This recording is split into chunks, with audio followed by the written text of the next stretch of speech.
Winter Park Unlocked is a new master plan at the base of the resort. It also includes their expansion area. When you're talking about build-outs that are in the billions of dollars, we, as a town, the best way to partner and have some leverage in the negotiation is to allow for all the tools that are available to finance these projects. As these projects get more and more sophisticated, more and more expensive, that there is an expectation for the town to unlock the tools that are under the state statute and some of the more sophisticated financing opportunities. A URA is an urban renewal authority. It's widely used in master planning and in large-scale developments to ensure that the development includes things that the community wants and needs. So public infrastructure, public parks, sidewalks, etc. The town council has to approve the formation of the URA. Then a board is created that includes all of the special districts, the school district, the county, the water districts, the rec districts, all of the districts that collect their own taxes. Once that board is formed, then a blight study is initiated throughout the town, and it looks at the entire community. It could be a development that has poor layout, it has poor pedestrian flow. Downtown Winter Park is a great example of it because we have a highway going through it, and it's very difficult to get across the street when there's a lot of traffic. That would be characterized as blight. Once a URA is established, they've established that there is a characteristic of blight. They can establish that they want to utilize the tools that are available from an urban renewal authority.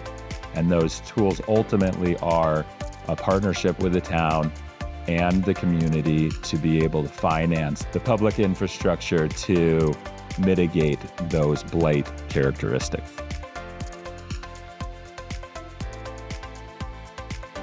TIF stands for tax increment financing. It's a complicated concept, but it's widely used in these more sophisticated developments. TIF can be used for public infrastructure improvements. That includes parks, landscaping, streetscapes, access, parking, public transportation, etc. Why TIF is complicated is because it's a tax recapture and redistribution back to the developer to offset the cost of just the public infrastructure that's part of their project. When a URA designates a TIF district, the current property tax rate is frozen. That means all local districts in the area receive the same amount of tax revenue as they do now. They do not lose any revenue. Impact studies are done for the town, and then economic impact studies are done by the developer to show what their full absorption and build out may bring into the community via various taxes.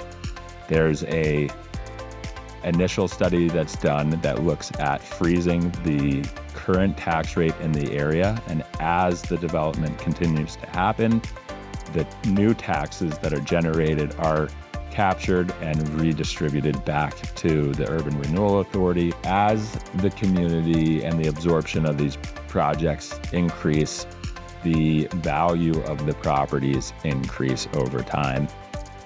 But the development and the properties are still required to pay the same tax rate as the rest of the community as all of our properties increase in value. And the increase in value happens from the investment of the public infrastructure. Once the URA expires in 25 years, every local district in the area benefits from the increase in property values and thus property tax revenue. In a project like Winter Park Unlocked that is sophisticated, complicated, a high dollar project, it's important to think about how the town grows. Ultimately, we're talking about projects that boost the town's economy, increase jobs, increase, livable wages. All of these projects and all of these concepts are happening based on the feedback of the community. I think that Alterra and Winter Park Resort has done a really, really good job of looking at the guest experience, the local experience, preserving the local culture and the community.